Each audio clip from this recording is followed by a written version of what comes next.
You may not be tired of life. You may be tired of holding on. Many people reach a moment in life when everything seems fine on the outside. They did what was expected. They worked hard. They cared deeply. They endured more than anyone knows. And yet, somewhere along the way, a quiet heaviness appears. Not dramatic, not loud, just a gentle question that returns again and again. Why does it still feel heavy? Here at Son.Mindfulness, we do not rush to fix that feeling. We take time to understand it, with patience, with kindness. Together, we gently look at how much we have been holding on to, roles, identities, expectations, even old fears, and we begin to notice something simple, yet profound. Peace may not begin when life changes, but when we loosen our grip. If this reflection speaks to you, you are very welcome here. This is Son.Mindfulness, a quiet space to slow down, to listen inwardly, and to walk together, one gentle step at a time. Chapter 0. The Moat. There's something you may have never dared to admit. Not to your family, not to your friends, perhaps not even to yourself. Some mornings, you wake up and nothing is wrong. Your bills are paid, you have food on the table, you are not in crisis.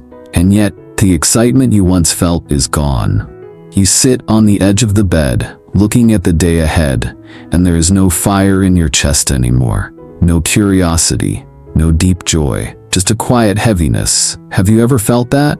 I have met many people like this. Good people, responsible people, loving people. They tell me, I should be grateful, my life is fine. But inside they feel strangely empty.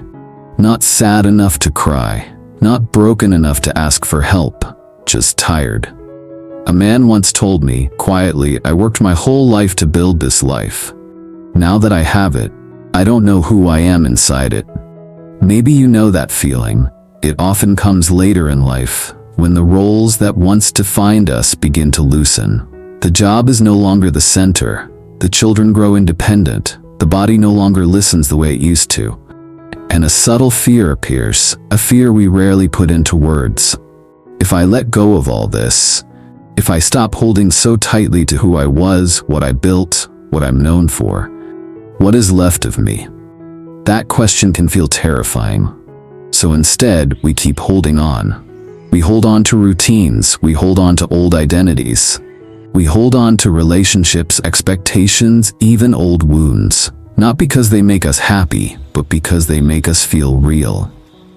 I want you to imagine something for a moment.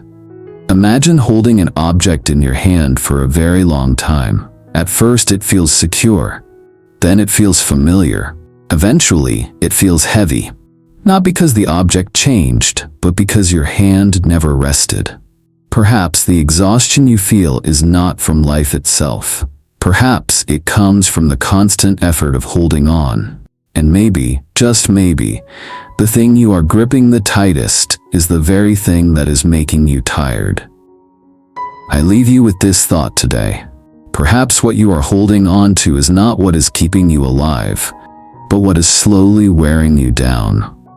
And only now, very gently, we can begin to whisper about something called attachment. Chapter 1. The Sweet Trap of Holding On. Let me tell you a simple story. In some parts of the world, hunters catch monkeys in a very unusual way. They don't use nets. They don't use force. They place a jar on the ground. Inside the jar, they put something sweet. Fruit, rice, something the monkey loves. The opening of the jar is just big enough for the monkey's hand to go in, but not big enough for a closed fist to come out. The monkey reaches in, grabs the food, and suddenly, it is trapped. Not because it cannot escape, but because it will not let go. Now, it would be easy to laugh at this story, to say, how foolish. But I want you to pause here. I want you to imagine something different. Imagine you are the monkey. You didn't reach into the jar because you were stupid. You reached in because you were hungry, because you wanted comfort, because the food promised safety, pleasure, survival. Very human reasons, and when your hand closes around it, fear appears. If I let go, I lose what I have. If I let go, I walk away empty-handed. If I let go, who will I be then? So you hold tighter. This is not stupidity. This is humanity. Psychology has a name for this: loss aversion. Our minds are wired to feel loss more intensely than gain. Losing something hurts more than gaining something new excites us. That is why many people stay in lives that no longer nourish them. They stay in jobs that drain them, in roles that shrink them, in identities that no longer fit. Not because these things bring joy, but because they are familiar. There's a strange comfort in familiar pain. I have spoken with people who say, "I'm not happy, but at least I know who I am here." Unfamiliar freedom feels more dangerous than known suffering. Have you ever noticed that? We often think fear comes from pain, but more often, fear comes from disappearance. What if the version of me I've spent decades building no longer exists? What if I am no longer the provider, the caretaker, the strong one, the reliable one? What if I let go and no one needs me in the same way? So we tighten our grip. We tell ourselves we are being responsible, practical, realistic, but deep down we are doing what the monkey does, not because we are weak, but because we are attached. Attachment doesn't always look dramatic. Sometimes it looks very respectable. It looks like overworking, like overprotecting, like never resting, like never asking the deeper questions. And the longer we hold on, the heavier it feels. The jar does not imprison the monkey. The hand does. I want you to sit with this for a moment. What is the jar in your life right now? What is the thing your hand has been holding for years? And more importantly, what fear arises when you imagine opening your fingers? Here's the sentence I want you to carry with you today. We are not afraid of pain. We are afraid of a version of ourselves no longer existing. That fear is powerful, but it is also where the doorway begins. I leave you with this question tonight. If you loosened your grip just a little, what part of you is afraid it might disappear? Chapter 2. When the self becomes a prison. There is a quiet moment that comes to many people later in life. It doesn't arrive with noise or drama. It arrives in silence. It comes when you realize that something you are no longer able to be in the same way. A father once shared this with me. He said, "For 30 years my family depended on me. I was the one who fixed things, the one who decided, the one who carried the weight. Then his children grew up. They no longer needed his guidance every day. They no longer asked for advice the way they used to." He told me very honestly, "I love that they are independent, but sometimes I don't know where to put myself." His pain was not about his children. It was about the loss of an identity.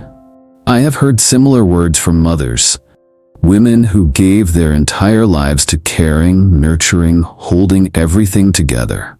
Then one day, the house becomes quiet. The phone rings less often, and a question appears that feels almost shameful to ask. If no one needs me, do I still matter? And then there are those who built their sense of self around achievement. They were recognized, respected, known, until retirement arrives, or the industry changes, or the world simply moves on. Suddenly the applause fades, and what remains is not peace, but confusion. These moments are painful, but they reveal something important. We are not only attached to people, we are attached to who we are when we are with them. This is what I mean when I speak of the self becoming a prison. Not the self as a body, not the self as a personality, but the self as a story we must keep alive. Psychology gives us a helpful lens here: attachment theory. Some of us carry what is called anxious attachment. This often comes from early experiences of uncertainty. Love felt unpredictable, so later in life we hold tightly. We need reassurance. We need to feel needed. We need to feel chosen. When a relationship changes, anxiety rises. We cling not because we are weak, but because losing connection feels like losing ourselves. Others carry avoidant attachment. They learned early that needing too much was unsafe, so they pride themselves on independence. But when loss comes, they don't truly let go. They disconnect. They tell themselves, "I don't need anyone." But inside, the walls grow thick and lonely. This is not freedom. It is another form of holding on. Then there is secure attachment. This does not mean perfect relationships. It means something quieter, deeper. The understanding that connection does not require control, that love does not require possession, that presence is enough. A securely attached person can love deeply and still allow change, not because it doesn't hurt, but because their sense of self does not collapse when roles shift. I want you to notice something important here. None of these patterns are moral failures. They are adaptations. They were ways we learned to survive, but what once protected us can later confine us. The prison is not built from iron bars. It is built from sentences we repeat silently. I am the one who provides. I am the one who is needed. I am the strong one. I am the successful one. And when life gently or suddenly challenges these sentences, fear arises, not because love is gone, but because the mirror no longer reflects the image we depend on. Have you felt this before? That discomfort when your role shifts? That irritation when you are no longer consulted? That sadness when your presence is no longer central? It is not selfishness. It is grief for a self you have been protecting. But here's the quiet truth many of us overlook. You were never the role. You were the awareness behind the role. And awareness does not retire. It does not age. It does not disappear when applause fades. I want to offer you one sentence to sit with today. Not to judge yourself with, but to gently reflect on. We do not cling to other people. We cling to the image of ourselves that we need them to maintain. I leave you with this question tonight. If no one needed you to be anything at all, who would you allow yourself to be? Chapter 3. Love without clenched hands. There is a moment that comes in every loving life. A moment when love is tested, not by conflict, but by change. I want you to imagine a father standing at the doorway. The house is quiet. Boxes are packed. The child he once carried on his shoulders is now leaving. He smiles. He says the right words. "I'm proud of you."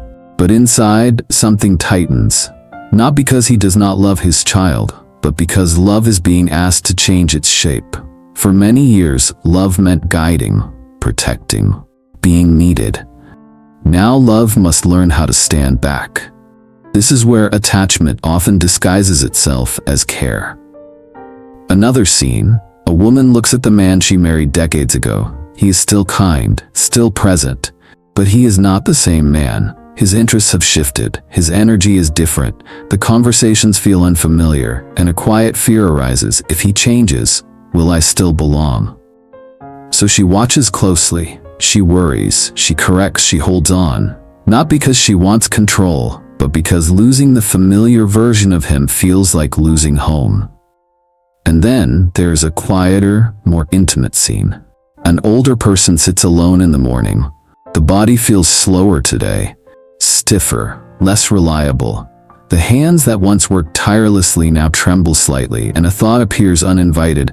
If my body changes, who am I without it? We rarely speak of this as love, but it is. It is love for what once carried us through life. In all these moments, something precious is happening. Love is standing at a crossroads. On one side is attachment, on the other is metta, loving kindness. Attachment speaks loudly. It says, "Stay the same. Don't leave. Don't change. Don't take this away from me." Attachment believes love survives through holding. Metta speaks softly. It says, "I see you. I care. I allow." It understands that love does not need to imprison to remain real. I once heard someone say, "If I stop holding on, it means I don't love anymore." But that is not true. Holding on tightly often comes from fear, not from love. When we love someone only as they were, we are loving our memory, not the living person. Psychology helps us understand this difference. Attachment seeks safety through control. Metta offers safety through presence. Attachment asks, how do I keep this? Metta asks, how do I meet this moment with an open heart? You may notice this in yourself. When someone you love changes, does your body tighten? Do you feel the urge to correct, manage, or resist? That tightening is not failure. It is a signal that love is being asked to mature. Real love does not require the other to remain familiar. It requires us to remain grounded. There is a profound freedom when love releases its grip. It does not disappear. It deepens because it no longer depends on outcomes.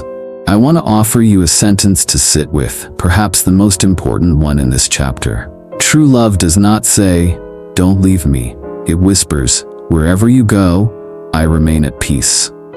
This kind of love is not passive. It is courageous. It chooses trust over control, presence over possession. And yes, it can feel frightening at first, because when we stop holding on to others, we meet ourselves more clearly. I leave you with this question tonight. Where in your life is love being asked to open its hands, not to lose, but to become free? Chapter 4. When the storm rises inside you. There are moments in life when everything looks calm on the outside, but inside, a storm is gathering. Sometimes the storm has a name, an unexpected diagnosis, a phone call in the middle of the night, a loss that leaves the house unbearably quiet. And sometimes the storm arrives without explanation. You lie awake at night, the room is dark, the world is asleep, but your mind is wide open. Thoughts come like waves. What if this gets worse? What if I become a burden? What if I am left alone? This is the kind of storm we rarely prepare for. Not the storms outside us, but the ones that move through the heart. In Buddhist teaching, there is an ancient understanding of life's winds. Gain and loss, praise and blame, fame and disrepute, pleasure and pain. These winds are not punishments, they are not mistakes. They are the nature of living. Yet when one of these winds touches us deeply, illness enters the body, grief enters the chest, loneliness enters the night, we often respond by fighting. We tense, we resist, we ask, why me? Why now? We try to push the storm away, and in doing so, we exhaust ourselves. I have sat with people facing serious illness. They tell me the physical pain is difficult, but the mental struggle is often worse. The constant fear, the endless imagining of what might come next. They say, if I could just stop my mind, I could breathe. This is where mindfulness is often misunderstood. It is not a technique to calm the storm. It is not a tool to erase fear. It is not positive thinking.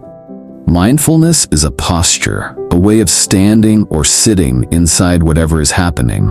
It says, this is here, not this should not be here.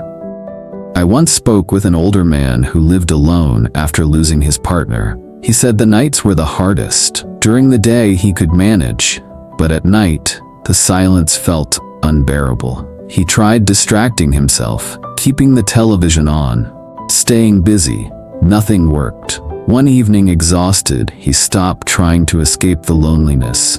He sat in his chair and said quietly, "Loneliness, you're here tonight." He didn't like it, but he didn't fight it. He told me later, "That was the first night I slept." This is not surrender in the sense of giving up. It is surrender in the sense of allowing reality to be what it already is. There is a powerful image often used to describe this. Your mind is like the sky. Thoughts and emotions are like clouds. Some clouds are light and passing. Others are dark and heavy. The mistake we often make is believing the clouds are the sky.